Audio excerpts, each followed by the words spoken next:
Welcome to Fearless with Jason Whitlock. I am Jason Whitlock, your host.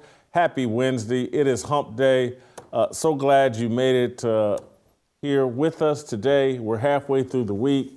We have a fantastic show planned for you. A special guest in studio. Round of applause for SEC Basketball Player of the Year in 2003, Ron Slay, in studio with us today. Ron is a big star here in Sports Talk Radio in Nashville, Tennessee. I think Ron's with the SEC Network as well, so you may have seen him there.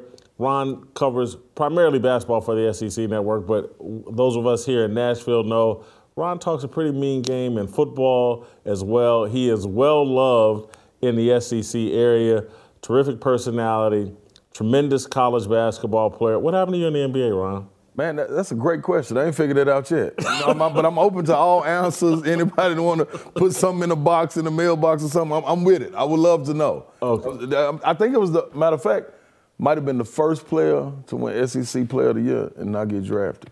It's a whole nother story, though. Yeah, we got to get to the bottom of that. All right, and so Royce White is going to join us at the top of the show as well. We're going to talk some NBA. We're going to talk some Draymond Green and Russell Westbrook. And then after we get done with basketball, we're going to pivot back into our conversation, kind of wrapping up our roll call weekend that we just had this past weekend. Pastor Anthony will be here, Shamika Michelle, Virgil will be here. Who am I forgetting? TJ Moe's going to come. So anyway, did I mention Shamika as well? Yeah, we're going to talk some music and stuff like that. So fantastic show. We'll start with a fire starter, but first, before I get to that, I want to start a fire with you personally about my good friends and our good friends at Patriot Mobile.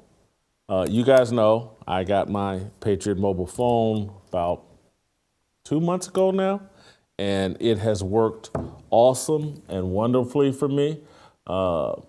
Patriot Mobile supports our values, my values, American values. Patriot Mobile is, 100% U.S. based, benefits us. Patriot Mobile, you should be switching to this phone company. I can authentically say, anybody that gives you any concerns about coverage and, what's it going to be like? It's not a major carrier, or why should I switch to it? I got it. I've been using it. I haven't had one piece of trouble. This thing is awesome. You need to quit dumping millions of your dollars into companies and corporations that don't support your values. Patriot Mobile does. Patriot Mobile's America's only Christian conservative wireless provider, offers dependable nationwide coverage on all 3 major networks, so you get the best possible service in your area without the woke propaganda pushed by leftists working hard to destroy this country. When you switch to Patriot Mobile, you support free speech and religious freedom, the sanctity of life, the Second Amendment, and our military veterans, first responders, all the heroes. 100% U.S. based. All you have to do is go to patriotmobile.com/Jason or call them right now at 878-PATRIOT. Get free activation today with the offer code Jason. Ask about their coverage guarantee while you're there. That's patriotmobile.com/Jason or call 878-PATRIOT. All right, you guys know what to do. Support Patriot Mobile. Be a good, fearless soldier. Support the sponsors that support this show. Now it's time for me to start a fire, and then we'll get to a reaction from Royce and Ron as we talk a little NBA. I have a problem with the 1-game suspension handed down to Golden State Warriors forward Draymond Green. It exposes a bias and an unfairness that damages the NBA. It reinforces the fact that fans no longer matter. Why do I say this? Because 24 hours before Green lightly stomped on the chest of Sacramento Kings all-star Domantas Sabonis, Russell Westbrook confronted a Phoenix Sun fan inside a lounge at halftime. Westbrook cursed at and menaced the fan in front of a child. The NBA has taken no action against Westbrook. They're investigating the situation, allegedly. The lifeblood of sports has long been the fan. The fan buys the tickets, the jerseys, the concessions, the TV, league packages, and whatever else sports leagues sell. The fan is the customer. And in long ago America, the customer was always the highest priority. That has clearly changed. The player is now the highest priority.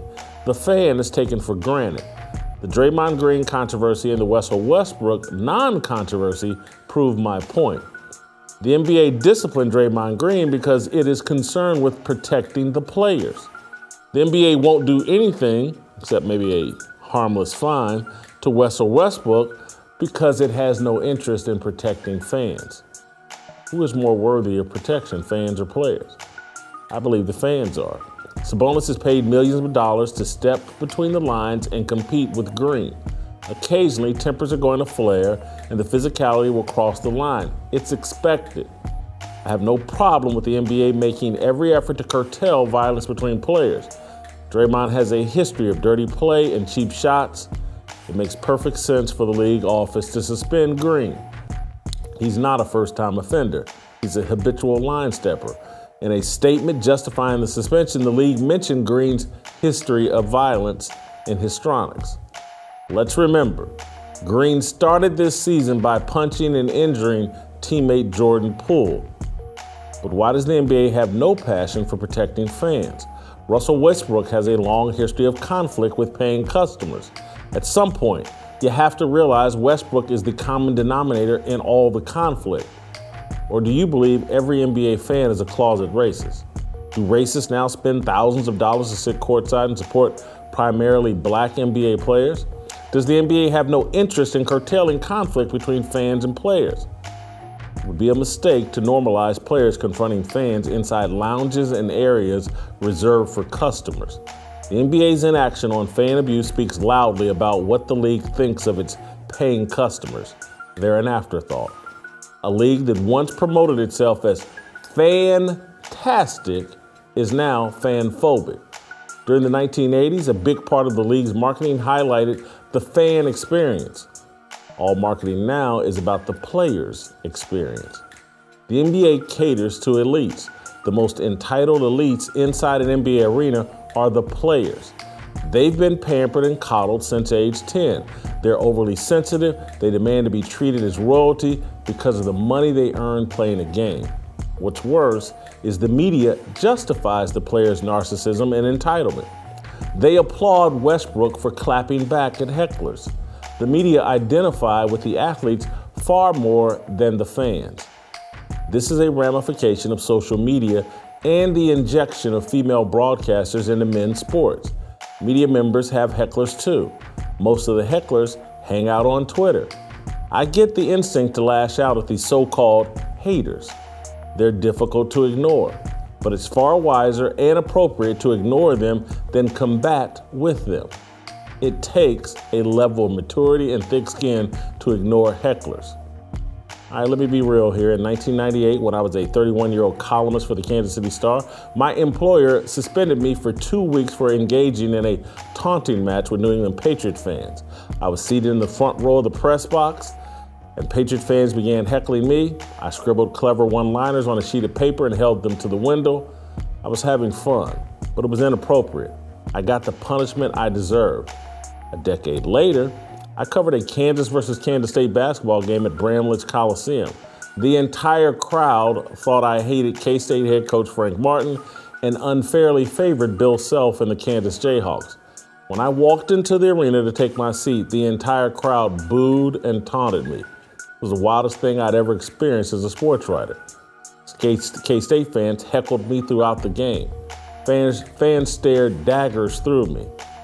I never responded to any of it. Fans can do whatever they want. They don't have to like me. They don't have to say nice things to me. It's all ironic now because Frank Martin has become one of my favorite coaches and he's one of my favorite people on the earth. Most sports media members are every bit as soft and entitled as Westbrook. They despise fans. They think fans are stupid. They're secretly hoping Westbrook beats up a fan. Me? I hope Westbrook runs up on the wrong fan. That's my fire starter. Here to talk about it with me, Morpheus from Minneapolis. Ron, you got to check out. Let's put Royce on camera. You got to check out Royce's setup. This is why we call him Morpheus. Royce White, Ron Slay. I know y'all got some, even if y'all never met, just y'all both basketball players. Say hello to each other. How you doing, Royce, man? Good, man. How you doing, brother? Royce, we'll start with you. Do you think Russell Westbrook should be punished for running up on fans? Look, I can't speak about it in general terms because I think you have to look at each situation individually, right? And you know, for example, I think Russell Westbrook, by and large, is just a little bit, not a little bit. He's very sensitive. He's a sensitive guy. He has the syndrome of the talented child, the gifted child, and it's gone very wrong with him. And mostly because, you know, he's one of those guys who has a very dominant, you know, sort of type A personality as far as even sports goes, but I'd say in life in general. But he's caught up in a bunch of wokeism. So he's very conflicted internally. And a lot of that lashing out comes from being conflicted internally, as it would with any of us. So when he lashes out, I always see that the undercurrent of that. As far as players lashing out or clapping back at fans in general, I don't think that it's a non-starter. You know, I don't necessarily disagree with the way that you frame the fan being secondary. I think every impulse, every sycophantic, fanatic, pleasantry and convenience that is possibly affordable to fans today is afforded to them. Come to the arena, get drunk, be belligerent in front of your kid. Doesn't matter what you yell at a player in front of your kid, you know, call them name, whatever you want to do. As belligerent as you possibly can get, go ahead and do it in front of your kids. But then the players are expected to uphold some role model, some role model like persona in front of your kids. You know, I love when Charles said back in the day before he went woke, I'm not a role model. You're your kid's role model. This whole thing has been mixed and conflated, in my opinion. So Russell Westbrook's a diva. He's a prima donna. He's a very good basketball player. He's a very talented basketball player. He has a passion to his game that you have to respect. And I would, I would encourage many young players to find that passion that Russell Westbrook plays with. But as far as him lashing out at a fan, it comes from internal conflict. Ron? Yeah. I disagree with Royce, but I'm going to let you go. Hey, listen, I feel similar to how Royce feels. Reason being, you get to a point where you want to get the fan experience, like you said earlier. The fan experience, you bring them into the arena, you pay extra money to be able to get to a lounge. Jerry World, I believe, set it off. When you got the fans walking by like you going into the Coliseum of Rome, and you can beat on the glass, you can get a guy's five, you can do whatever. So you can get that close to fans.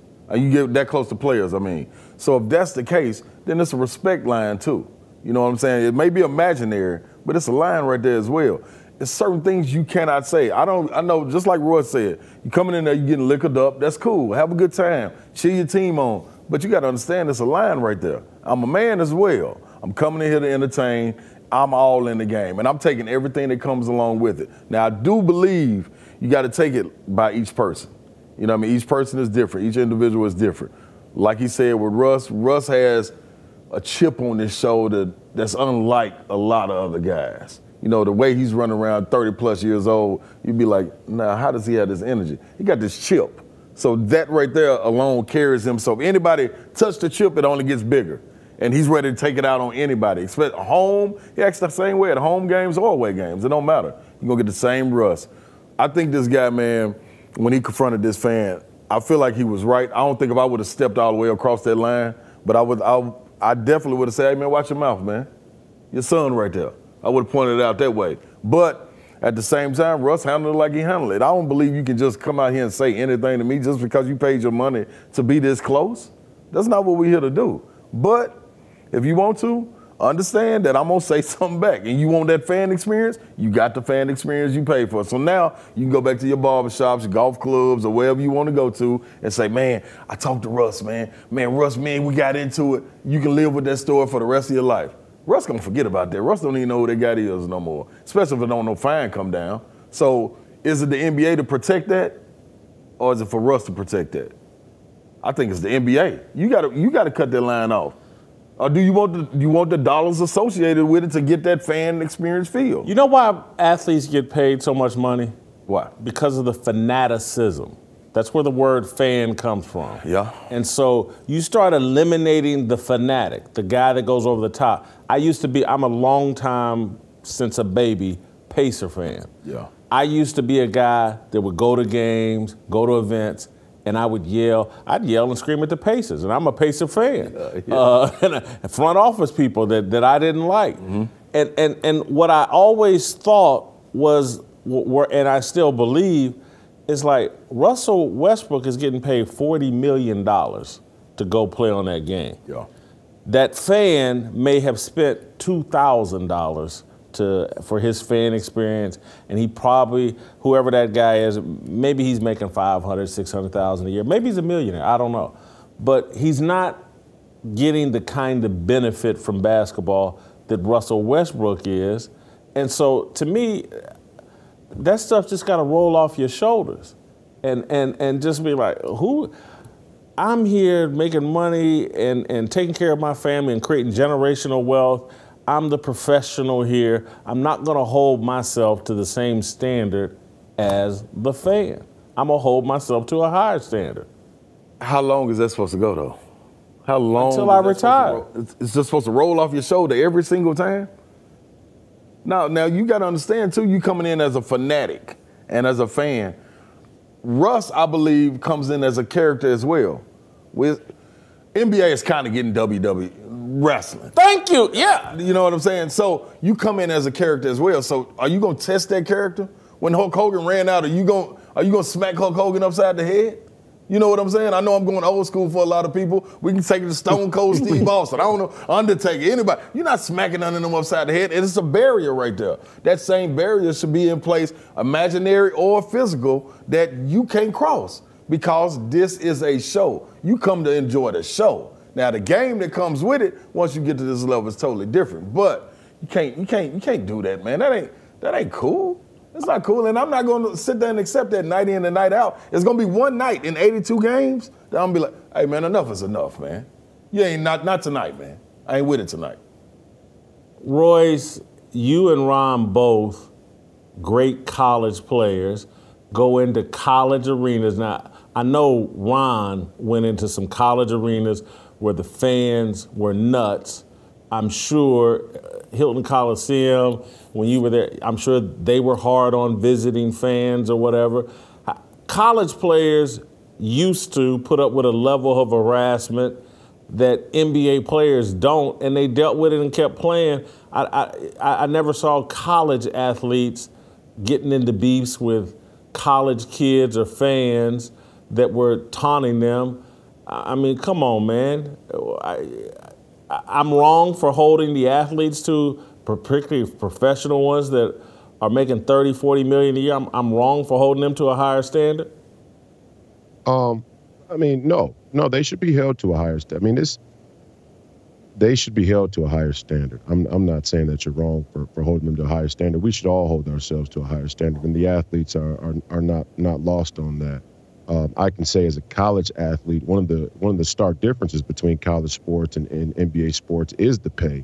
And the college athletes for a long time have been governed under the rubric of an extension of high school sports, meaning that the college coach has a lot of the autonomy and they are governed by the university's school and ethic rules or whatever school boards or athletic department or you know, whatever the authority there is at the university. So that kind of tapers and that tapers a lot of the behavior from athletes because we exist under that rubric in college. In the NBA, you're a grown adult. And in many ways, you're your own business. You're your own business by all measures. And so the dynamic changes. You see the dynamic there change in terms of the authority a coach has in the college game versus the authority a coach has in the NBA game. I would say a hidden dynamic there is the relationship between fans and crowds in college games and NBA games. When I was in college, all of the all of the student heckling sounded like white noise. I think the NBA arena is a lot more intimate and personal for the fans than the college arena. A lot of times the college fans are a bit more distant away than in the college arenas. But I also think that the professional game is much more predicated around alcoholism and escapism than it is school spirit or community spirit. You got to remember, in the college games, it's a college town. It's all about that community in large part. People who used to go there, they're the what do they call it? They're the donors. They sit courtside, right? You got the school section. You go to class with these people. It's more about school spirit. It's more a genuine community event. The NBA game is it's all prima donna. It's all diva. It's all WWE. It's all based on this hyper consumerism and escapism and largely based on alcohol. So the whole dynamic is different between college and the NBA. What I'll say about the heckling piece is this. Here at my studio or in your studio, we don't get paid the same money to do what we do, but we wouldn't allow anybody to come into our workplace and yell at us that way. I certainly wouldn't. You come into my studio yelling like that, I'll slap the taste right out of your mouth. But that's just who I am. So I think the whole dynamic of athletes and our expectations of sports is this reflection of us wanting our society to be soft and responsible at the same time. You can't have it both ways. We can't ask for it to be both ways. If we want the games to be out of control, we want to benefit from fanaticism, right? That's what we're saying. The game wouldn't be the game without the fanatics. Well, when you have the unhealthy fanaticism, things come with that. A lot of times it's violence. Things get out of control. Fans fight, and players can't be expected to not fall into that sometimes. When Russell Westbrook does it, it comes from his own internal conflict. I thought Ron Artest was justified. Don't throw no beer on me when I'm out here on the court. Don't throw no beer down here. If you throw a beer down here and I can see who did it, I'm coming in those stands. And when David Stern said that was an immutable line, understand what I'm saying, Jason. When David Stern said that the immutable line is in the direction from the players to the fans and not the fans to the players, he was setting a precedent that if you pay money, like you're saying, you're the highest priority. Well, it's very hard to bring morals and ethics into a conversation where you make money the highest priority in any conversation. No, money's not the highest order. Money's not the moral and ethic. There's a standard and a line of respect and human dignity that surpasses any money you put down in either direction. How much the money the players make, the coaches, the trainers, the fans, the security. There's a line of respect and human decency that should come into any arena, and sports isn't exempt. This is what I think. I think Roy's hitting it on the head. But at the same time, let me go back to my college experience. I was an agitator. I'm football through and through on my soul. But I put that on the basketball court. I got to play without a helmet on the basketball court, but I'm going to run into you like we're playing on the football field. That was my mindset. That's what I am. I'm going to agitate the crowd. I need y'all to heckle me. That's going to fuel me. If you leave me alone, you might get an average game out of me. But when we go on the road, and you start heckling me, y'all in trouble. Y'all in trouble. So at home, I would have to make up things. Like I stand on the baseline and be like, oh man, this man talked about my mom, during the game. Like I'm playing psycho games with myself just to get me ramped up. So I understand that, but I'm playing in college. Like Roy said, man, you go to school with these people, like, what's gonna happen? You can separate this. This is a big old high school. That's how I'm gonna look at it. We represent. When we get pro, I played 14 years overseas. You get pro, you're at work. You can't come to work and get away with doing that. Heckling is cool, but all the not being able to separate them when we leave the gym. After I leave the gym, I'm a man out here with a family. In college, when I leave the gym, I'm going back to my dorm. Oh, you know what I'm saying? That's a whole different mindset. Now, NIL is changing that a little bit, so this is going to be a different type of responsibility that's going to be put on these players. But when I go to be a professional and I'm working, no one, like Royce said, you can't walk in there and just say anything. Can't nobody walk in. Now, you might go slap. I don't know if I'm going to go like Royce and just slap a taste out their mouth. I don't know how they're going to get in, first of all. But all I'm saying is you can't do that when you're working compared to when you're looking at players in college. of that nature. Now, I'm going to agitate all day long. It's a part of the character. It's what I need to fuel me for the game. When we get out of here, I'm just like you. I'm going home to my family, my little kid, whatever it may be, and I'm working. I'm off the clock. Like, I'm accepting everything that comes on the clock. Once I get off the clock, leave me alone. You know what I'm saying? I know when I get out, take pictures. If I don't want that, don't go out. Just stay home. But if you do, all that's coming with it, and I got the right to say, hey, man, not tonight, man. And you'll respect that outside of an arena.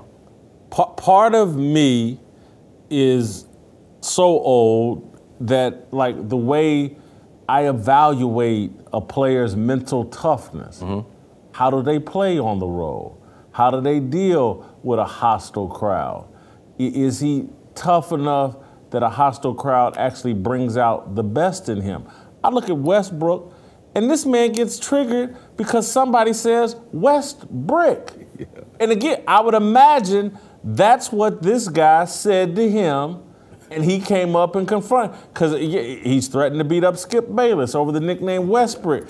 Are y'all really telling me, and I know I'm reducing it down to Russell Westbrook, and y'all, and particularly Royce, y'all having a bigger conversation about athletes in general. But Royce, are you telling me that we can't expect Russell Westbrook to deal with fans yelling Westbrick?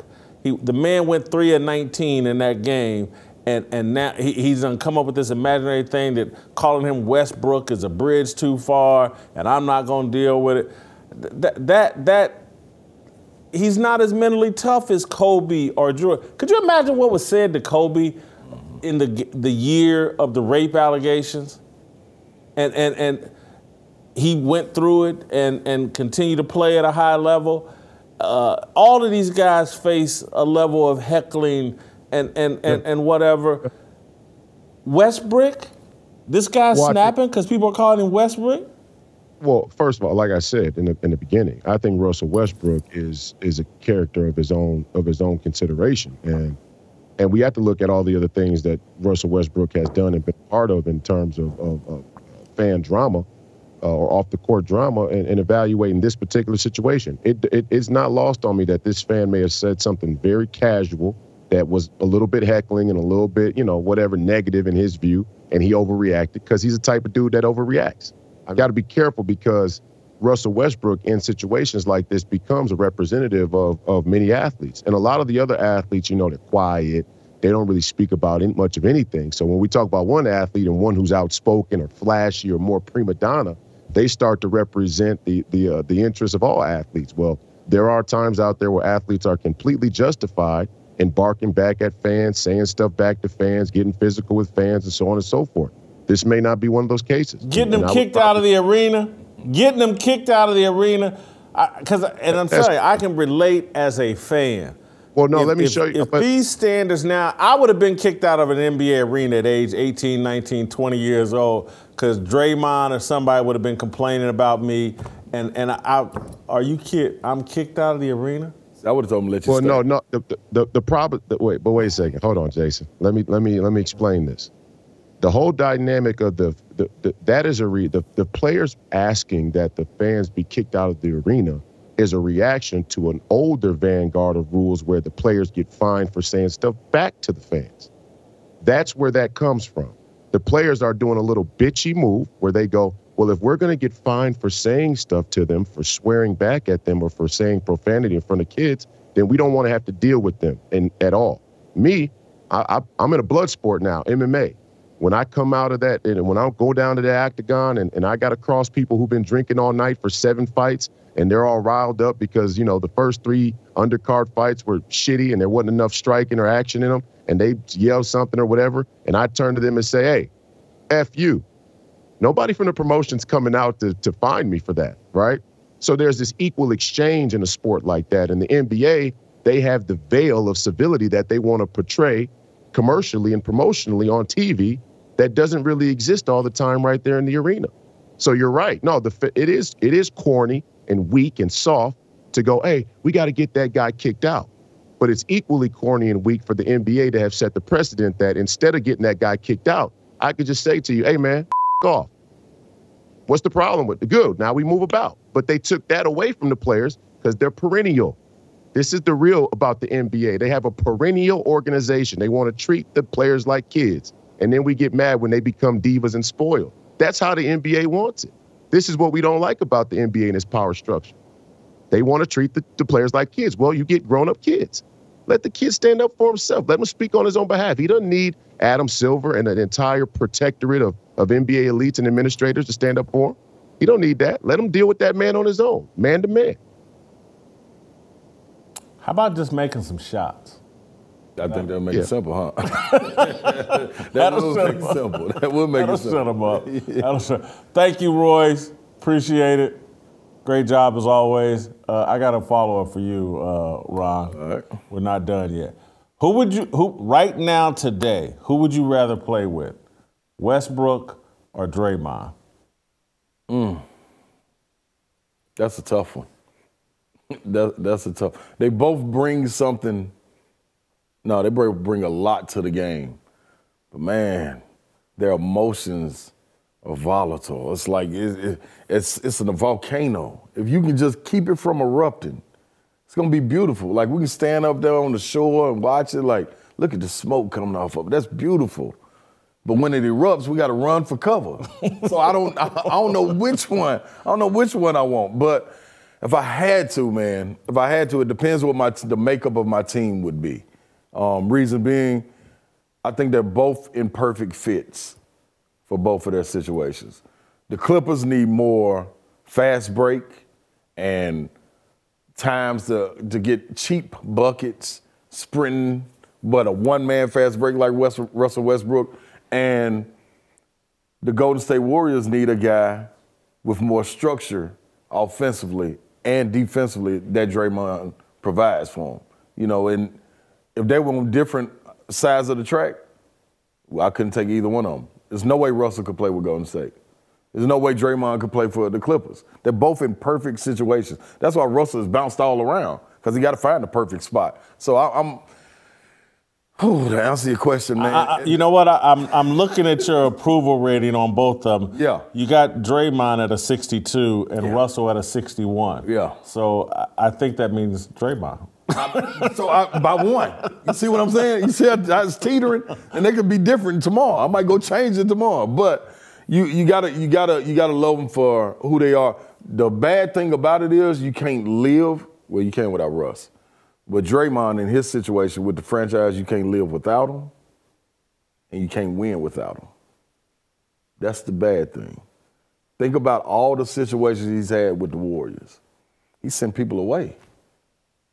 Anybody, like Poole, I send myself away, but I'll be right here with the team. Bob Myers and them can't get rid of him.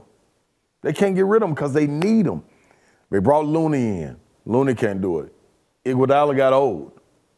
David West got old. James Wiseman couldn't fill that role yet. They didn't give him enough time to be that athletic guy. And plus, he wanted to score. Draymond is cool without scoring. Give me a lot of shooters. I'll average 8 points, 14 assists, and 10 rebounds, and be an intricate part to us winning a championship. And that's why they can't find no void for him. I mean, no filler for him. Can't get rid of him. And you think this isn't a last straw? For Draymond with the Warriors? Yeah. No. They're probably gonna go down 0-3. No. They're gonna win without him. They're gonna win without him. The reason being, they got the fans. They're going back home. When have you seen Sacramento in this position since 2004 go and win on the road? Not with this young bunch. Now, I know Mike Brown, he got the special recipe, but it ain't gonna happen that way. I'm telling you. You look back last year against the Grizzlies. Draymond got put out of that first game. Golden State won that first game. Second game, they lost. Fans were behind them. They went back home, and it's different. A young Grizzlies team hadn't been against a hostile environment like what Golden State presents. Now, on the opposite side, same thing for Sacramento. They haven't been in this situation yet. Yeah, they are thriving. The regular season, one thing. Postseason, totally different. At home, you got away with a lot of hand checking, physical play. Think they're going to let Curry and them do that? You gonna do that against Curry and them? Y'all already put E40 in them out the game.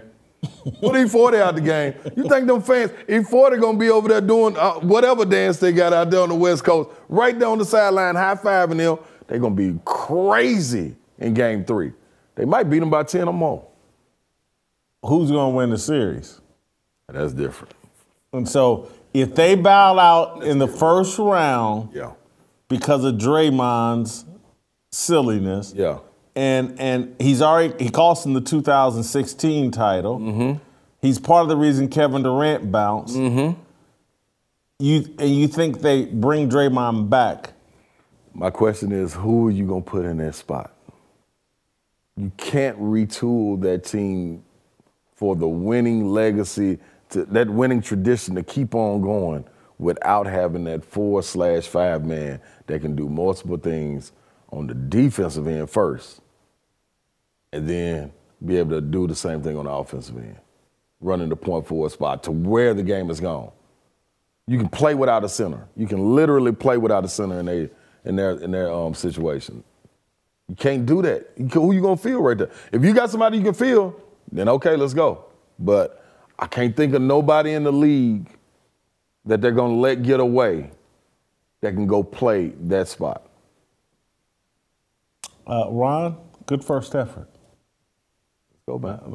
Fired up. Good first effort. Enjoyed having you on the show. Glad you dressed up. Yeah, I had to. You look sharp. I said we were talking sports, right? Yeah. I came in sports attire.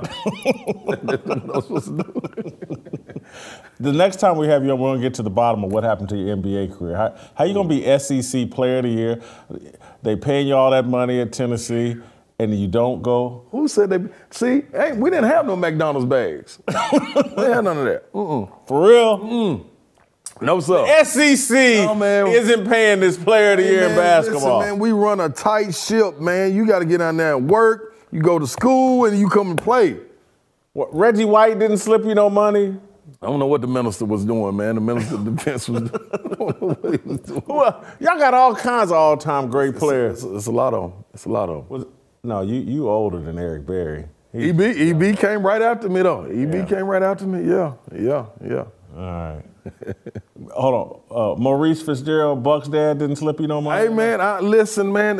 What's the statute of limitation in this? With NIL now you can tell it all. Barkley tells it all. I had peanut butter jelly sandwiches, man, fruit punch, hot dogs. I had it all, man. I was full, baby. I was full. Thank you, Ron. Great job. Love to have you back. All right, hey guys, I want to tell you about the new movie I've seen. You've heard me talking about Nefarious. Our good friend Steve Dace here at The Blaze, the Steve Dace Show, is central. He wrote the book that Nefarious is based on. It's a terrific movie. It's kind of a cross between a horror, action, thriller, but it's a mind. I can't say the word, but a mind F. Is what it is. It will play with your mind. It will make you think. It's thought-provoking. It's got a great twist at the end. It's a convicted killer. He's being interviewed by a psychiatrist that's trying to prove or disprove whether he's fit for execution. One guy's a demon. The other guy's not.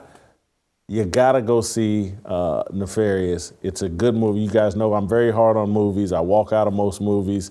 I enjoyed Nefarious. Go to whoisnefarious.com.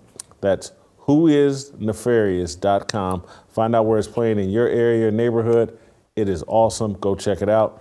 All right, don't go anywhere. We're going to get into our review of Roll Call Weekend. Some more review of Roll Call Weekend. This week we'll play Nick Michelle, Anthony Walker.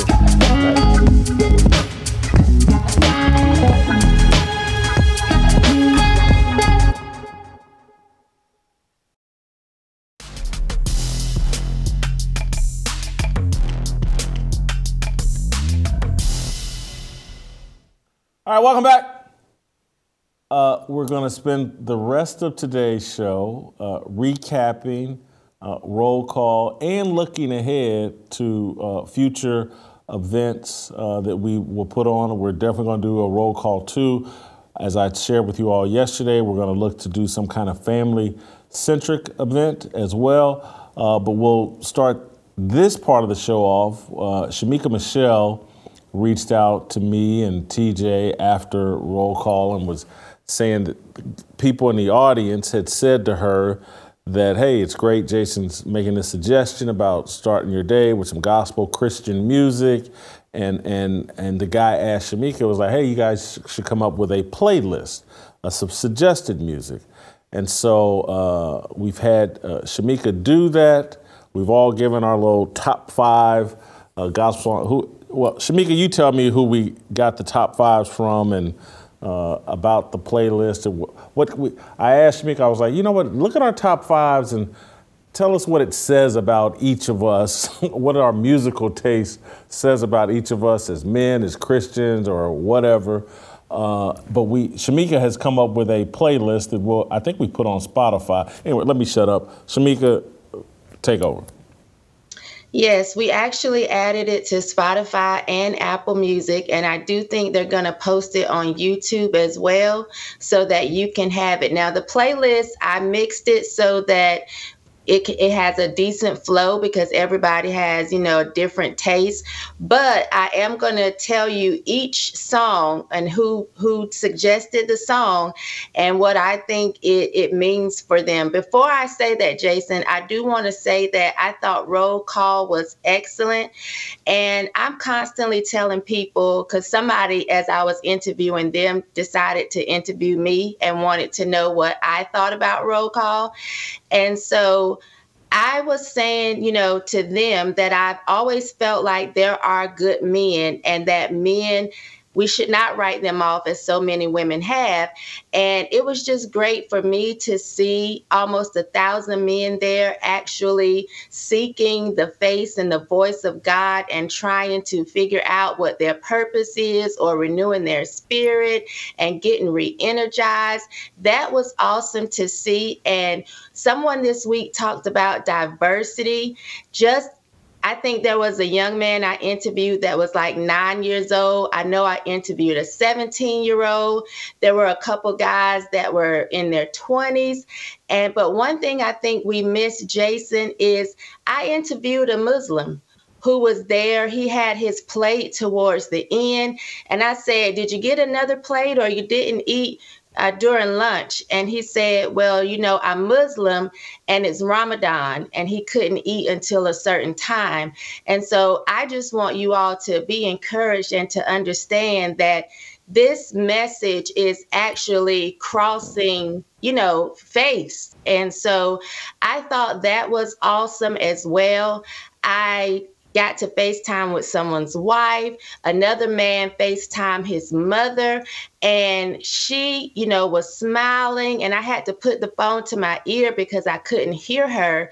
And she was just saying how much she was praying for me and she appreciated what I was doing. And I want to thank that young man as well, because in that moment I had to say, God, I thank you, because although he had no idea he was sharing his mom with me at that moment, because it filled the gap for me.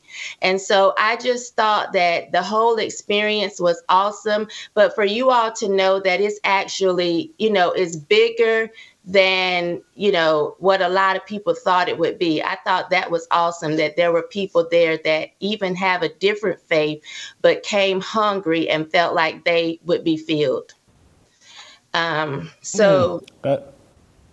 Hold on, you don't have to, we can linger here because I was going to do it at the end, but now we'll just do it now. I did want your thoughts. What was there anything that you enjoyed more than anything else? And is there any suggestion that you have that might improve the next one? I think what I enjoyed the most was just getting to meet people in person and interacting with them and having conversations with them. Meeting Anthony and Isaiah, that was a father and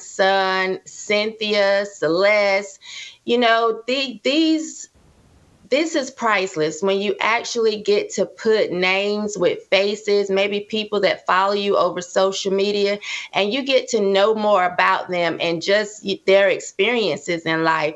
And so that was the best for me. Of course, all of y'all's speeches were amazing, but I really liked interacting with the people and having conversations with them and getting to know where they were from. I met a husband and wife. The wife was from Brazil, I think it was, and we stood there until I could pronounce her name right with the R, rolling the R and everything, you know. So I think that was the most for me. If there was anything I would say for the next time, just make it bigger and better, you know, just continue, stay on this path, because I think it is great. And I do see the vision in it. And I think it's what God wants to go out and multiply, be fruitful. And I think that is the vision, that just to be fruitful, you know, and create more men that have a biblical worldview or the view of their purpose here in life, to be protectors and providers and leaders. And so I would say the next time, think bigger. Instead of a venue that holds 1,000, get a venue that holds 5,000 and expect for it to be filled.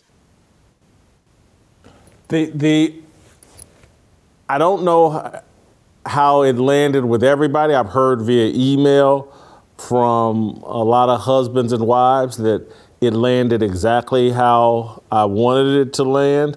But I also heard from a few people that were there in real time that me saying that, you know, moving forward, this will be men only, and here's why.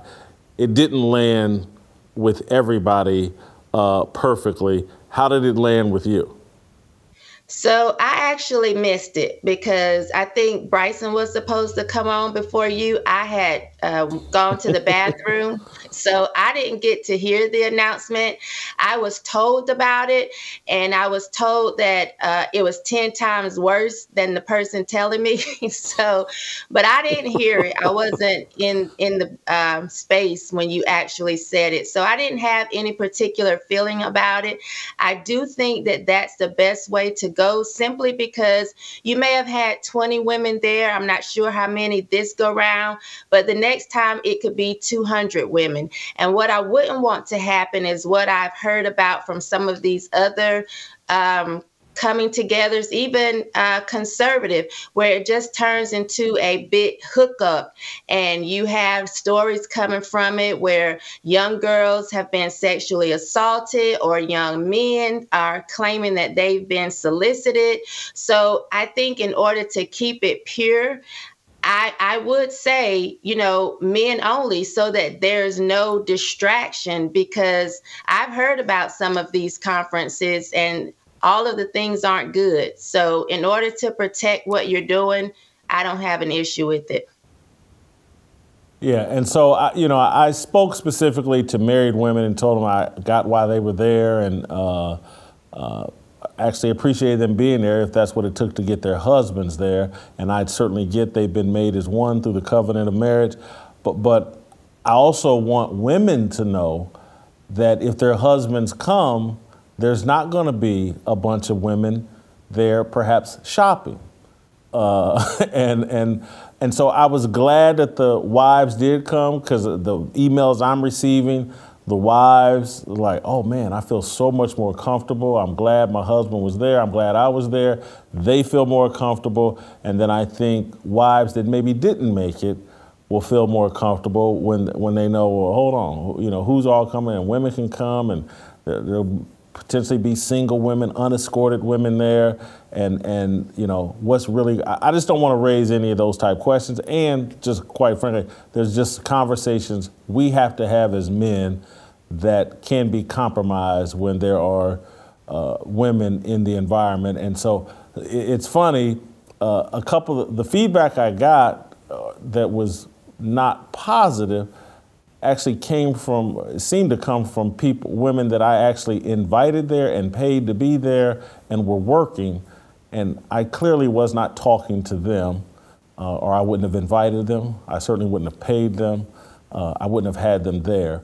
But you just never know who how something lands with somebody, and I'm not the most disciplined speaker.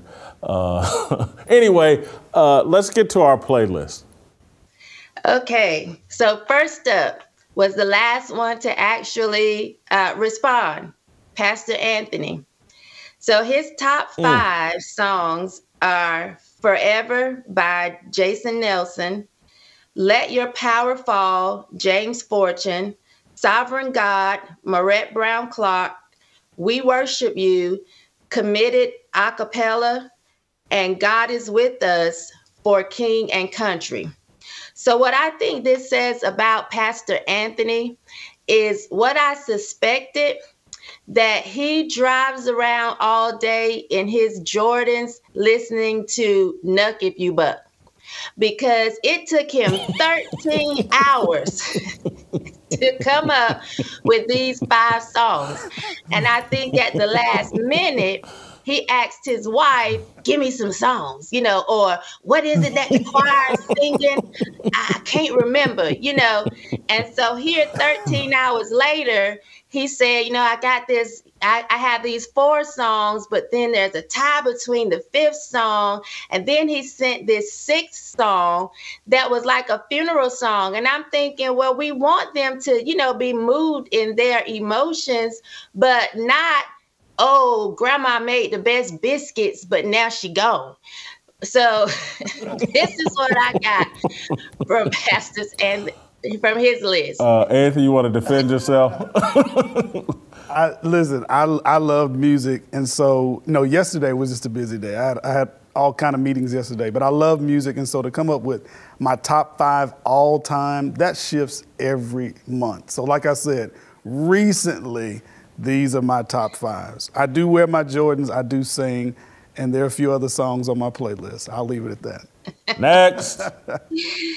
Okay, so from Virgil, we got Every Praise, Hezekiah Walker, Power Belongs to God, Hezekiah Walker, Total Praise, Richard Smallwood, I Smile, Kirk Franklin, Hosanna, Kirk Franklin, and then he sent a 6th song, Let Me Tell It, Commission. And what I felt like this said about Virgil was that he rides around with one of those CD cases where, you put your CD in and then maybe the jacket of the CD goes behind it. And he said, ooh, let me think. And he thumbed to one page and came across Kirk Franklin and chose 2 songs from that CD, and then thumped to Hezekiah Walker and chose 2 songs from that CD, and then tried to break it up with the 5th one, Richard Smallwood, which is a great song. But that commission, I was thinking, Virgil, are you really listening to that? You should just do like Fred Hammond and move on.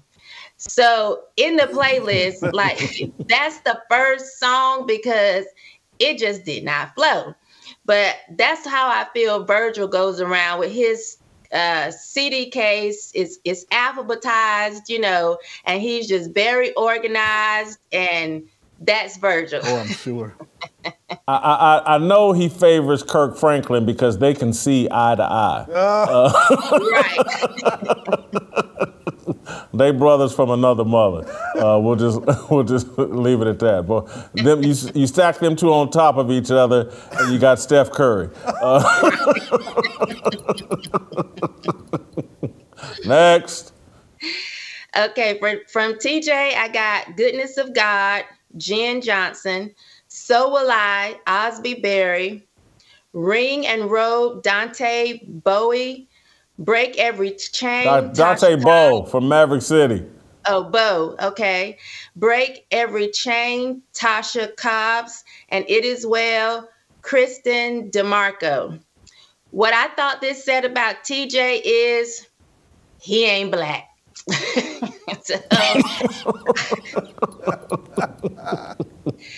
His songs are very what I got when I attended a predominantly white church. Very, no riffs and runs, which I thought was great because I actually sprinkled that through the rest of the list for people that got tired of all the riffs and runs. A black person can say amen and it lasts 8 minutes. So I thought that's what his list said. I was surprised by Tasha Cobbs. I thought maybe he called you to say, I need a fifth one. So that's what I got. No, that's a classic. You know, I've heard from a lot of guys. You know, I'll tell a funny story. There was a strip club in Kansas City that me and the owner was like a father figure to me, and I'd say 3-4 years ago, the doorman at that strip club, the work security, texted me 3 or 4 years ago, have you listened to Tasha Cobbs' Break Every Chain? That's my favorite. That'll get you going, blah, blah, blah. He's given his life to Christ, has been following me and was following me on Speak for Yourself at the time, and could, you know, tell I had moved. I had changed up directions, and we talk about music all the time. The big white dude, played college football or whatever. His name's Todd. But Break Every Chain is his favorite gospel song as well. So Doorman to the strip club. Yeah, and so it's comical. It's like when you start wearing it on your sleeve, you start bringing people out of the closet, and they start telling you like, "Hey man, you did the same." Like that. Yeah. So anyway, next. Okay, we're gonna save you for last, Jason. So for me, my top 5 is Yahweh, Mally Music, Alabaster Box, David and Nicole Binion, Thank You, Richard Smallwood, Because of Who You Are, Vicky Yowie, and yes, Shekinah Glory Ministries. And I think what this says about me is that I'm not high maintenance. If you look at the titles alone, they're very simple. And also, I can tell you that yes would maybe show you I'm a little rebellious, because there are times that I say, God, I love you, but your people, deuces. I can't do it. And every time I can hear God through the songstress saying, there is more that I require of thee. So I think if you listen to my top 5, it'll pretty much give you a take on who I am. Like for those that like to say, you know, she was a stripper. That's why I got Alabaster Box in there. I know exactly who I am, and I'm coming to God, and I'm crying, washing his feet with my tears, and drying it with my hair. Might feel like a Brillo pad if my afro is out, but that's exactly what I'm doing. I know exactly where I came from, and I think these 5 songs reflect Shamika's just simple. She's going to keep it simple, and she's rebellious. So that's me. Now, for you, Jason, your top 5, which is an all-time great, I will say that. The first one, Something About the Name Jesus, Kirk Franklin and Rance Allen. Fill Me Up, Tasha Cobbs. Wide as the Sky, Isabel Davis. Waymaker, Bonita Jones. And My Testimony, Marvin Sapp. And when I saw your picks, when I looked at 2, Fill Me Up, and 3, Wide as the Sky, I thought, oh, Jason must have picked these because they just sound fat and hungry. So that's what I thought when I saw your picks. Because I'm like, you know, Fill Me Up, Wide as the Sky. But, you know, it makes sense that you have My Testimony on there, because I do think you are constantly talking about where you came from, why you're so grateful, why you're so thankful of what God did, and you're constantly sharing your testimony. I think if I hear the word gluttony one more time, I'm going to gain 5 pounds myself. So I think that it's reflective of you as well, because you do tell your testimony every chance that you get, and you live very transparent and wear your faith on your sleeve. And so I thought I could see those in your top 5. You know where I thought, and I didn't think of it until you just said it when you were reading the list, but clearly Something About the Name of Jesus, anytime I say Jesus, I get emotional. And then I did the same thing you thought about my testimony. I was like, yeah, these do kind of reflect my personality and spirit. So anyway, tell people how they can get our Fearless playlist one more time before we go. So they're going to actually put the playlist as a separate post. So check it out on YouTube. And the links for the Spotify and the Apple Music should be in this show. But then also when they post the playlist as well, you will be able to find the Apple Music and Spotify links there. All right, so there we got you. We got you taken care of. We got you some music to listen to as we tune our hearts and minds over the next 6 to 8 months before our next roll call. Thank you, Shamika. Great job, as always. When we come back, TJ Moe's going to join Anthony and I. I'm going to share an email that was written to me, and we'll get TJ and Anthony's reaction to that next. It's my obligation, no hate, discrimination, raising up your hands for freedom.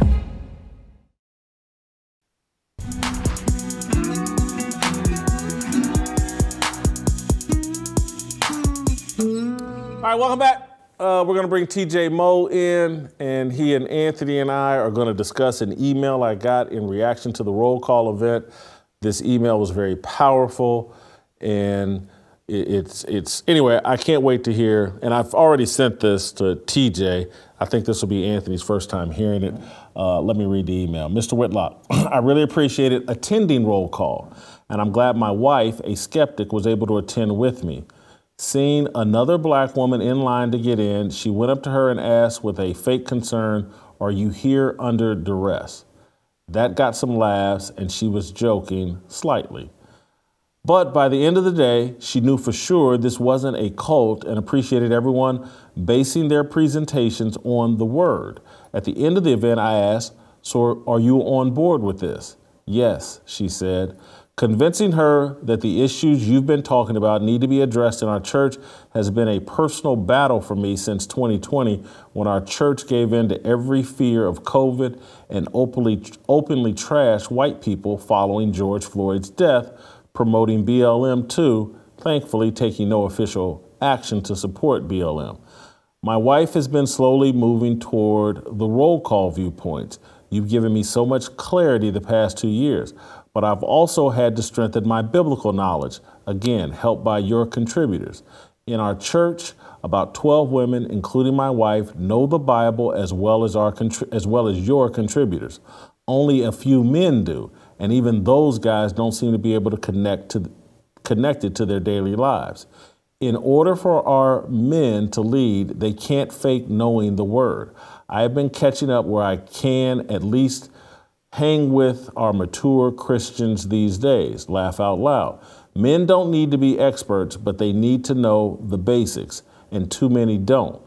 So I'm on board with Zoom calls and family days. Our biblically knowledgeable wives need to see this is a sound movement, and as men, we need to educate each other up. Also, if you know any men in my area, I'd love to connect with them. I met men from around the country at roll call, but didn't have time to talk to tons of people and didn't meet any from my area.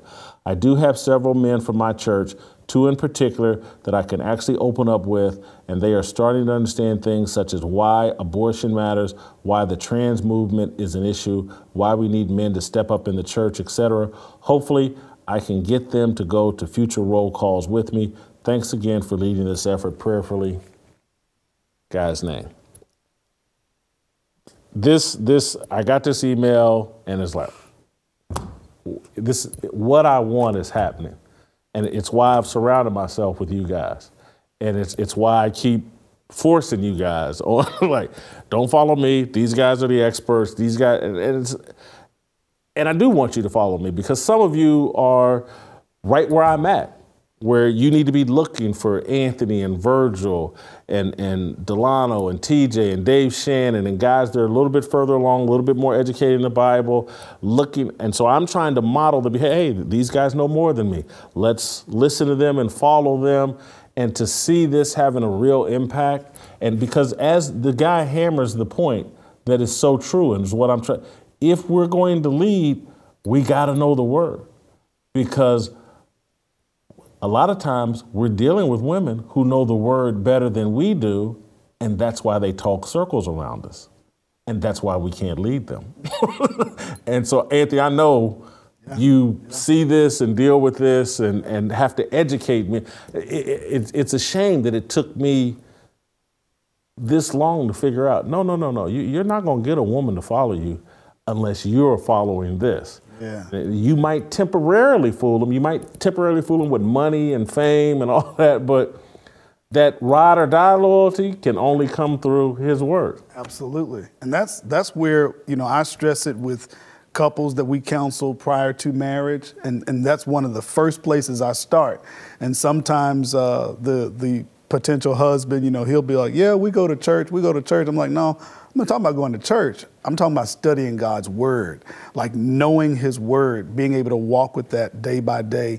I'm glad that Roll Call made that connection. Shamika shared a lot of the connections that were made there. I made tons of connections meeting with folk, but it was really encouraging to see so many people tuned in to God's word and to process life through God's word. That's one of the main reasons that I became a part of Fearless, was to give a biblical perspective on our contemporary issues. That's actually what my walk is every day. It's already what I do, and to be able to contribute by bringing that to Fearless has been a blessing. TJ, your reaction to the email? It's exactly what we're looking for. That guy on March 19th had sent us an email talking about his struggle. And so you had forwarded that to us at that time over a month ago, and he was talking about how excited he was that his wife decided to come with them. They had been having some issues and, just trying to find a church and what do they believe and how do we do this? And he's looking for clarity. And what that email that you just read was confirmation that they got that clarity. And where did they get that clarity? From Scripture. This is what we're trying to do is stand up there on stage and say, guys, Romans 12:2, that's all we got to do. Renew your mind. Do not be conformed to this world, but be transformed by the renewing of your mind. So we all sit up there and we read Scripture. And you cannot possibly be invested in the culture war in a real way until you get your direction from Scripture, because otherwise, why does it matter? What we're trying to uphold is the Word of God. And so God hands these things down to us, and then he says, be the salt of the earth. Go do this, Matthew 5. And so what these guys are hearing and why it's so inspiring and for somebody who doesn't know Scripture, your eyes are opened. I'm telling you, I was not nearly as invested in this culture war 2, 3, 4 years ago as I am now when I know Scripture much better. I sit down and open my Bible every night now. And when we get people doing that, suddenly they're invested. And you may know Scripture, and it hasn't been, again, sort of the difference between men and women. Men tend to be a little more aggressive. Men tend to be a little bit more logical. Men tend to be a little more assertive. And so when we read Scripture, we're like, hey, we got to do something. And the women then can follow us. And so what we're trying to do up on that stage, it's Romans 12:2. The other thing we're trying to do with the show, and I've mentioned this before and I mentioned it on Saturday, is because this is my gift. I can take a topic and figure out how to meld it to almost anything. I can take what happened with Draymond Green, and if I think about it long enough, I can think of a way to connect it to baking a pecan pie. If I get enough time to think about it, I can connect it. And so what I'm doing on this show is thinking of ways every day to take what's going on in the sports world and TV and movie and come up with a way so how do I inject God into this conversation? And then I bring on people that know the Bible well and are out living the life with the family and all that and say, okay, now we can talk about the NBA playoffs through a biblical lens. Now we can talk about whatever, this movie through a touch of the biblical lens or whatever. And so it's because I think too many people are separating God from the rest of their life. That's something I do on Sundays. That's something I do on Wednesday. That's a whole different conversation. And so I'm just trying to give us the content and the connection so that people start training their minds to every issue can be thought through from a biblical lens. That little wristband that was popular for a long time, what would Jesus do? I'm trying to bring that to life so that everything. Should I turn right at this stop sign? If I get enough time to think about it, I can tell you the biblical reason why. Yes, you should. Yeah. And so I'm just trying to provide us. And so this man with his wife and with his church, and I'm hearing from so many people with their sons, with their daughters, they're able to watch this show and now they have something to talk about. And it's inspiring this guy the same way I'm telling you all every time you come on the show, you're inspiring me like, man, I got to know the Bible better. I'm not going to sit here and let these dudes quote scripture better than me forever. It's not going to happen forever. But y'all put that pressure on me. We're putting the pressure on this guy, and it's working. When you see what you just said, when you see men go from their beginning to now seeing the opportunity for God in every situation of life, that's when you really start seeing transformation. And that's what Paul is talking about in Romans chapter 12, verse 2. He says, we are transformed. And that word comes from a Greek word that we get the English word metamorphosis from. When you think about how a caterpillar goes into a butterfly, once it goes through that metamorphosis, it doesn't change back.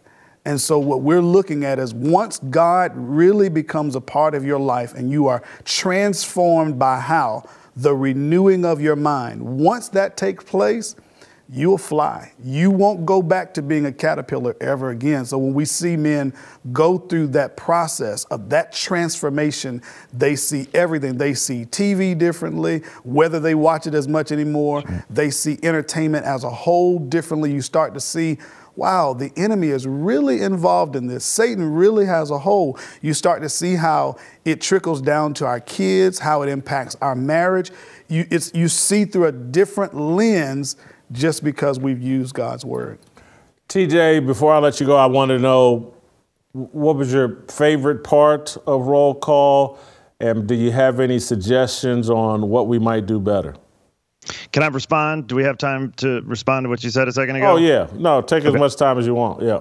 Yeah. So what part of that email, too, and why I think we're having such a positive response is that when people walked in the room and they saw the people that were there and they saw the speeches, they did not see a group of partisan hacks. They saw true believers who will stick to Scripture, and we're not pushing a conservative agenda. We care nothing about the conservative agenda. We care about the Jesus agenda. And so wherever that lines up, that's where we're landing. I think somebody who's actually committed to Scripture can see that. And so it's much easier for somebody who would tend to have animosity to people who would line up with conservative ideals could come in there and say, these guys aren't so bad. I trust my husband with them. They're going to lead them where Scripture leads them, and I'm on board with that. So you go, and that's what part of what you're talking about with, it was actually good for some wives to be there because they can see that this isn't, this isn't Sean Hannity up there. We're not up there just telling you the most recent political talking points. We're not interested.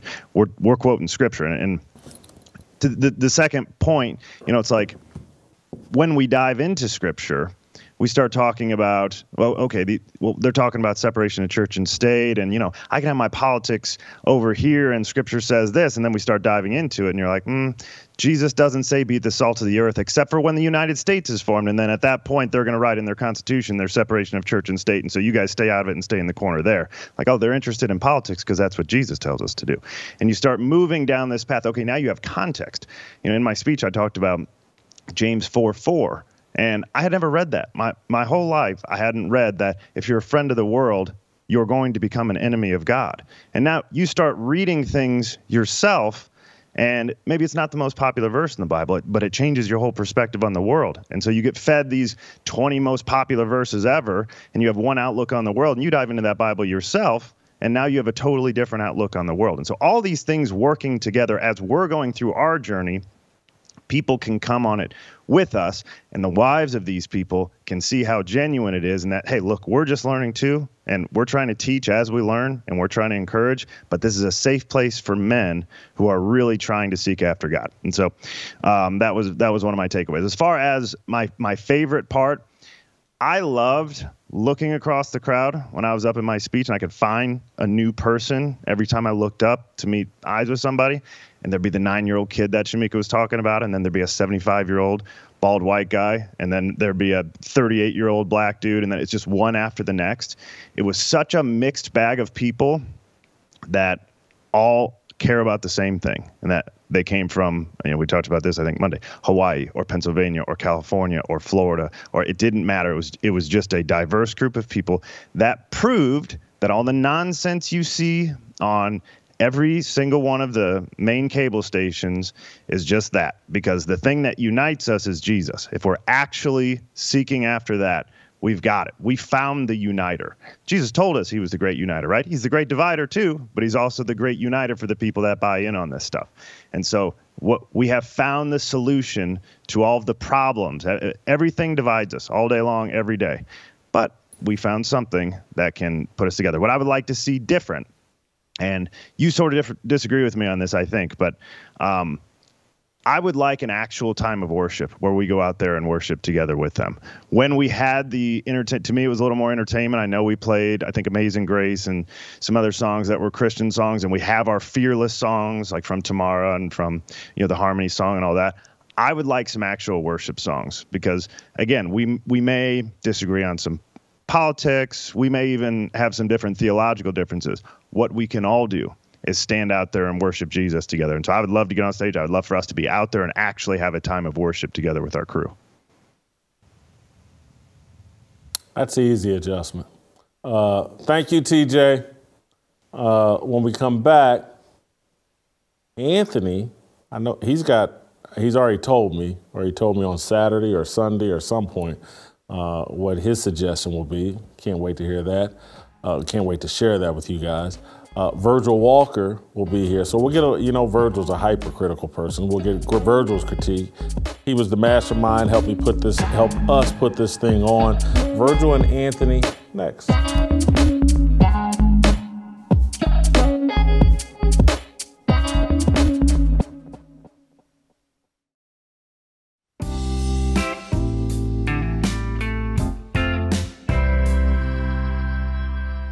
All right, welcome back.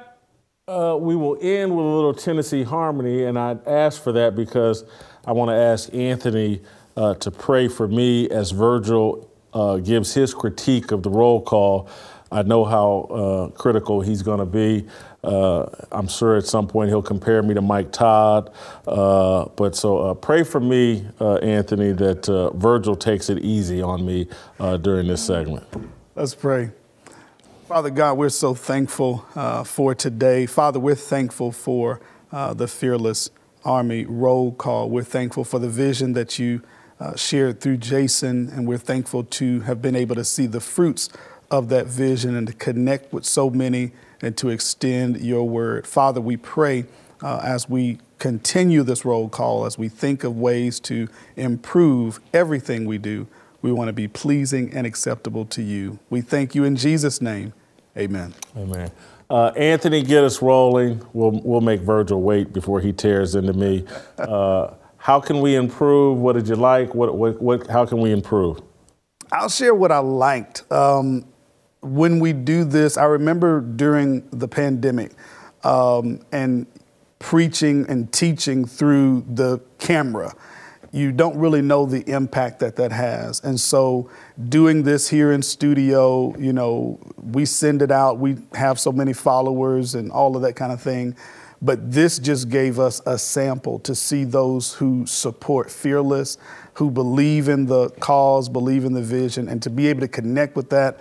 That was a joy for me. I just really, really loved that. And people from around the country, I've told you, Jason, I go and speak around the country, a lot of places. And now, after being on Fearless, when I go to places, sometimes it's connected to the church, but sometimes people just show up and they say, hey, man, I saw you on Fearless. We appreciate what you do. We believe in that. So being able to connect and to see all those men, we have our men's retreat. It's something that I'm just invigorated about, seeing men after God's way. It's like there's nothing better. So I really enjoyed that. A couple of things I think we could add. As a preacher, I'm always, anytime I'm presenting, anytime I'm preaching the gospel, there's an altar call, man. I'm extending the gospel, and we're ready to baptize some folk into Christ. We're ready to start people anew on their life in Christ. So I think that's something we could, possibly do at the next one. And also some prayer sessions. I'm a part of an event coming up in a couple of weeks in Murfreesboro. And one of the things that we made sure to add in that was just a time for prayer. We had nearly 1,000 guys there, as was said, to send them off with, hey, we're praying with you. All of us grab, 40, 50 guys, get some circles together, and let's pray over all the issues or all the concerns or even the things that we've gotten out of this weekend. I think that would be beneficial. I'll leave some room for Virgil because I know the whole piece on the women, he may have a point on that. He may. If not, I'll circle back to it. But lastly, last but not least, and something that we could even do right now is just a hashtag. Hashtag Fearless Army Roll Call. Everybody that went, tag your pictures on Instagram or Twitter, just so that we can again relive the roll call. That's the kind of detail we should have gotten from our director. Virgil. I mean, why that wasn't handled by Virgil speaks to all the extra work I had to do to make sure that this came off properly. Man. I had to think of nearly everything. But anyway, Virgil, welcome our co-MVP. He and Tiffany share the MVP trophy.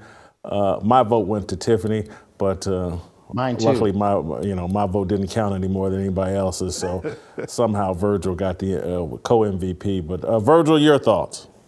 I thought it was a fantastic event. It was exciting, like has been said already, to see 800 to 1,000 men show up and engage in what we've been doing in Fearless. I love what Anthony said, which is it's one thing to have kind of a two-dimensional experience via video. It's a different experience altogether when you're seeing these people come up to you, these men come up to you and shake your hand and thank you for how you've shared a message of the gospel, how you've made issues that they've engaged in more clear as we've efforted on this program to express a biblical worldview.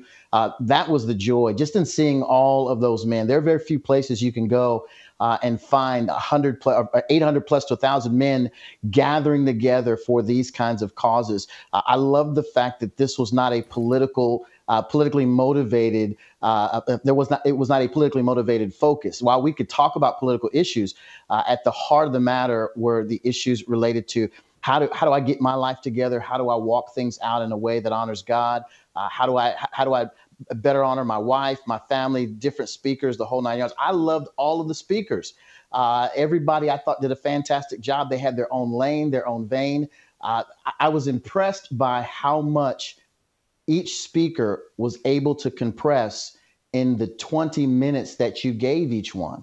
So they weren't up doing hour and a half or hour-long speeches.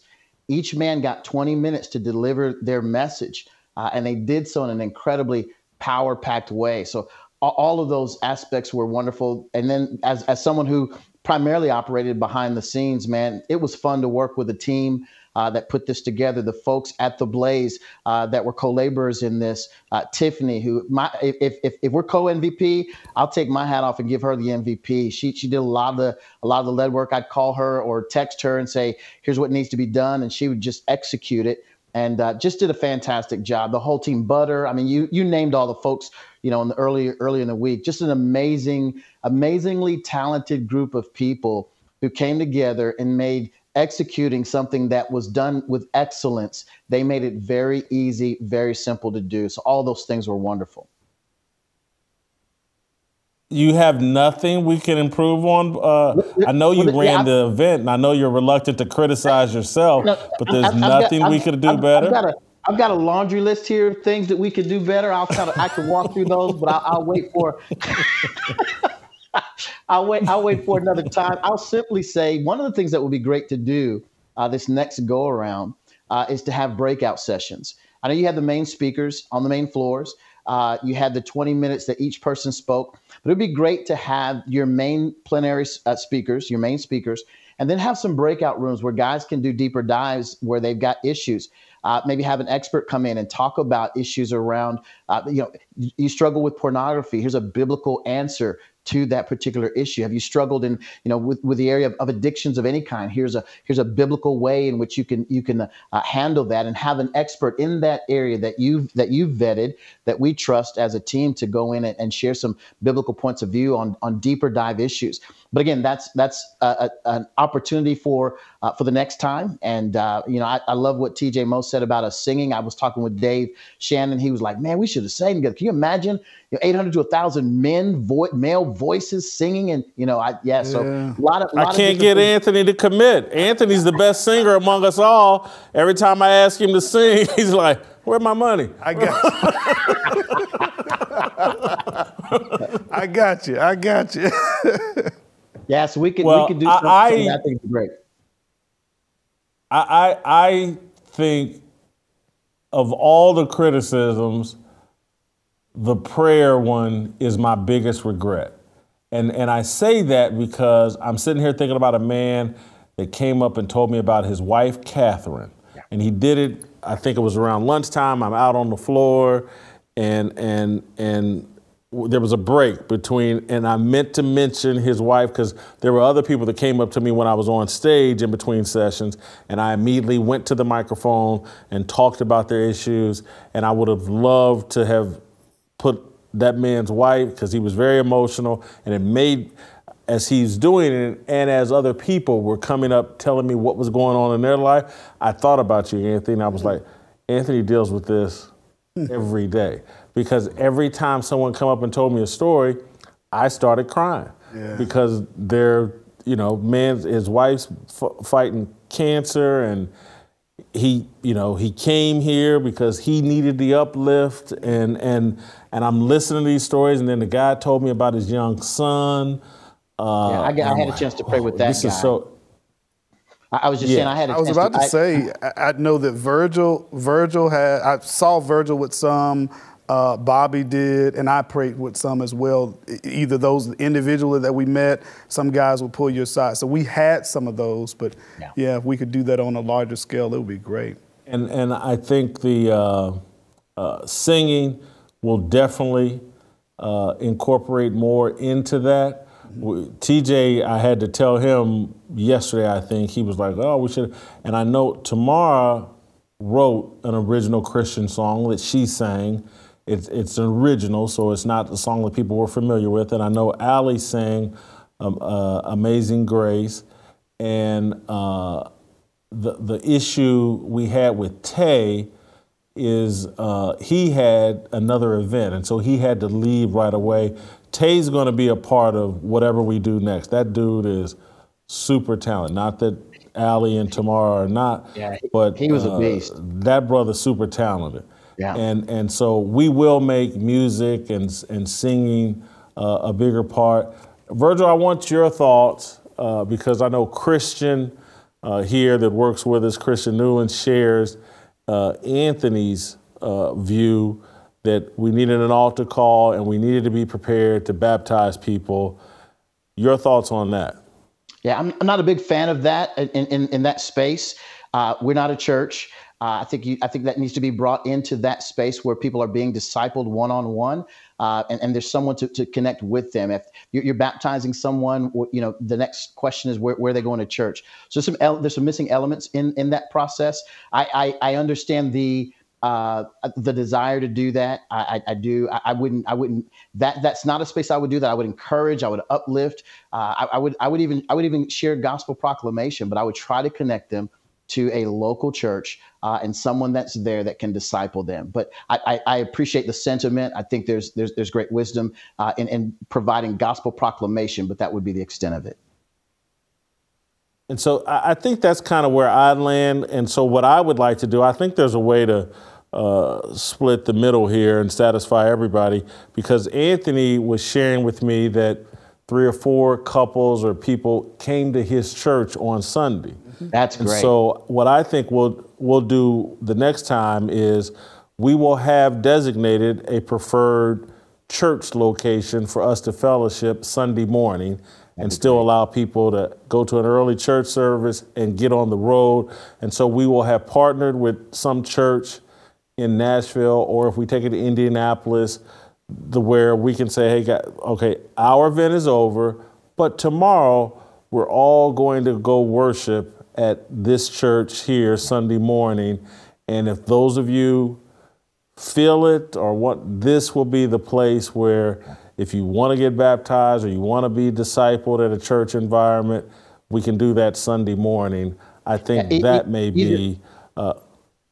Yeah, I was just going to say either that or provide a variety of different spaces for folks with different denominational backgrounds to say, hey, here's where our group is going. But if you're interested in something a little bit more this style or that style or the other, here are places that we would recommend on that basis. And again, have it pushed through the grid of Fearless to make sure that it's biblical, that it's sound. I don't want them going and experiencing a Mike Todd experience at all. I want them to get sound biblical doctrine. I want them to have substantive preaching that's taking place so that they can enjoy worship on the Lord's Day. Yeah, I like, because one thing I think we'll get on the next one is, and it's not that we struggled with buy-in, but I know I met or re-met many local ministers that came to the event and shook my hand and gave me their card and promised me they're going to follow up and reach out, that want to work with us, want to be a part of it.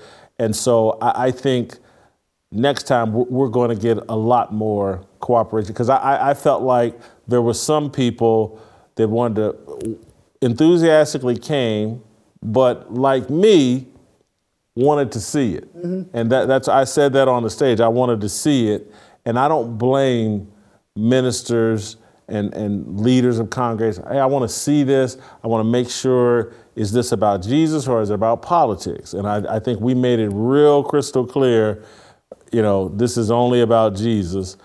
And to the point where when people asked some questions at the end, I was like, nah, that ain't what this is about. But anyway, Virgil, I do want to thank you so much for all the work that you did.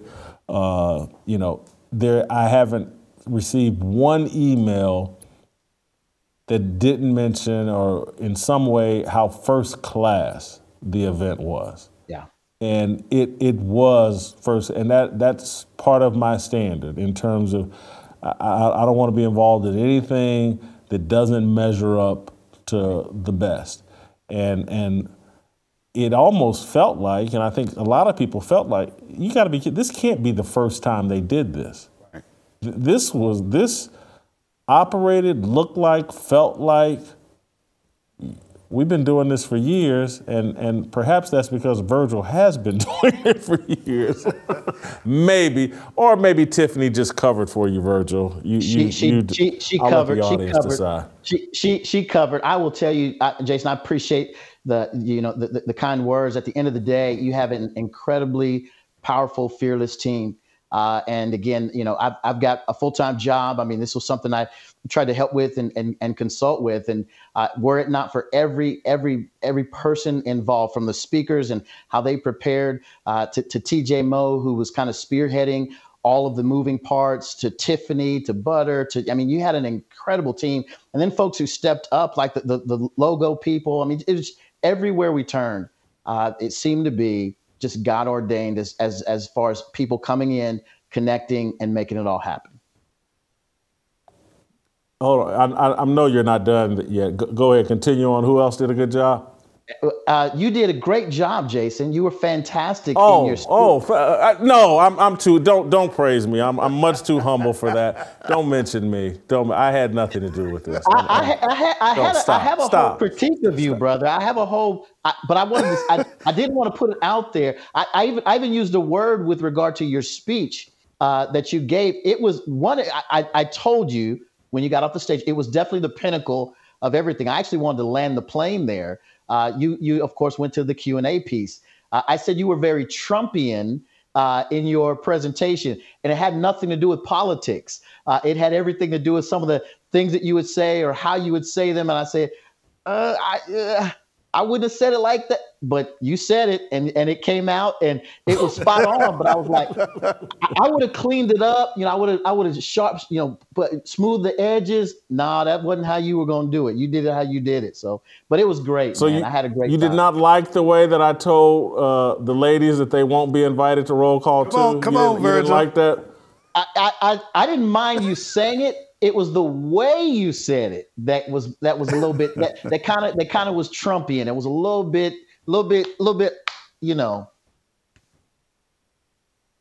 Well, I agree with you. I agree with the critique, but the message I'm trying to get out, and the women that were uncomfortable, I think you need to be uncomfortable. As men, he's gonna double down. We're being made up. He's doubling all the way down. Yeah, men, we're made to be uncomfortable virtually every day, and told that, we're the worst thing that's ever happened to the world, and I want to create an environment where it's like, we may be the worst thing that happened to the world, but we need to do better.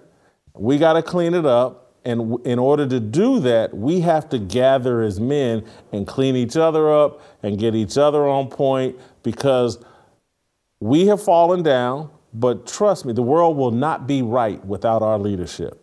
And you can go run around, kiss your wife's butt and women's butt all you want, and Shaq can tell Angel Reese she's the greatest thing in the world in the basketball history, but it's not true. It's man. And I want men to know how important they are and how screwed up we are as well, including this guy.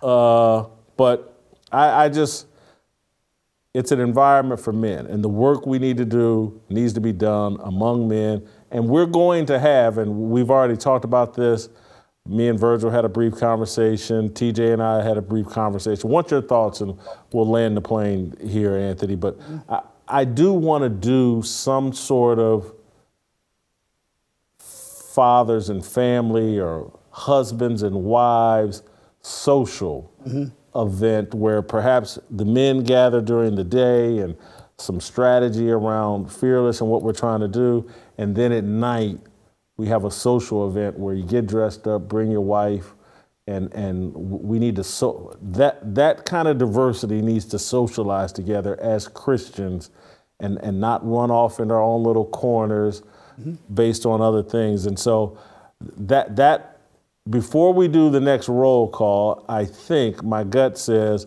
we're going to do a social event for men and their wives.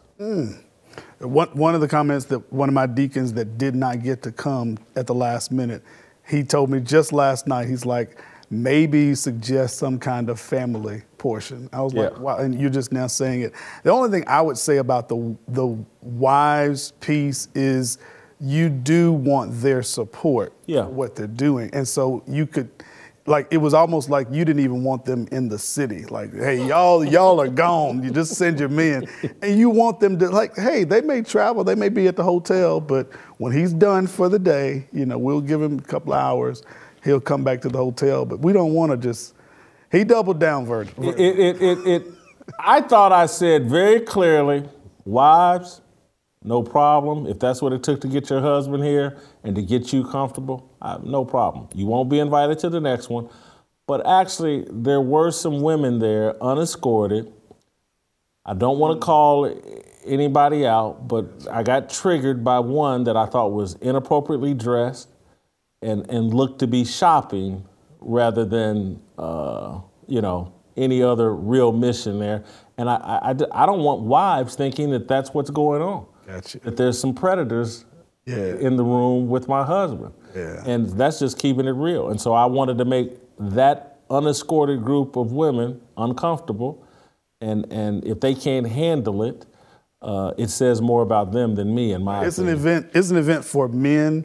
And I like I said, we hold a men's retreat and several men's events. So I get men need that space and it needs to be unadulterated. But I wouldn't want the guys, hey, honey, you can't even come with me on this trip. Like, no, come, but you got to stay at the hotel. Just like at your church, I guarantee you all the wives feel very good about the men going off with you. Oh, yeah. Because when they get back, it's like, oh, man, look, he done made some adjustments. This works for me.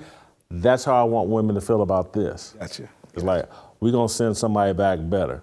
Amen to that. And your husband will get to come and tell me the stupid stuff I say that makes you uncomfortable and ruins the show for the wife, and maybe I'll make some adjustments when I hear from them. But anyway, I think, and Virgil, unless you got a final thought, I think that may be it. I just want to say, I want to say also, thanks, Virgil. One of the things I learned about Virgil is if Virgil says, I got you, he got you. He took care of everything. Great job, my man. Thank you, brother. Jason, I love the team. I love what you've brought together. I love the show Fearless and then what you're doing with Roll Call. Absolutely outstanding. I anticipate bigger, better, greater things in the days ahead. I'm honored to be a part, the part that I play, I'm honored to be a part of it. So that's what I'll leave with. There is room. If you want to go on about me, there is room. Now, I'm good. Play Harmony. We'll see you tomorrow. We'll see you tomorrow.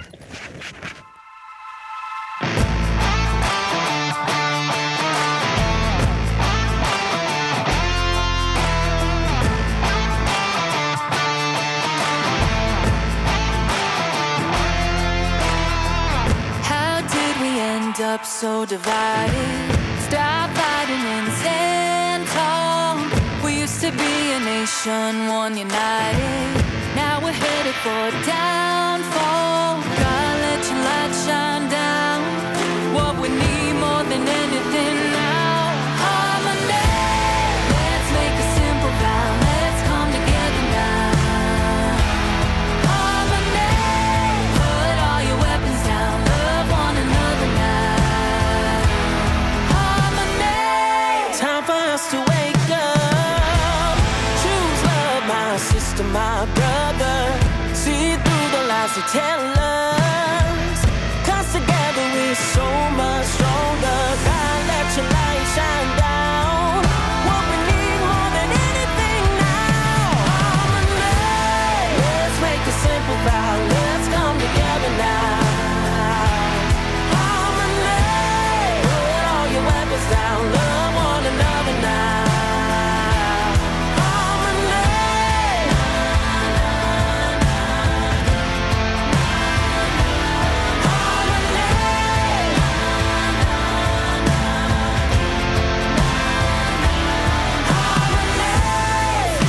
The enemy won't let it get to me. Open up your eyes and see.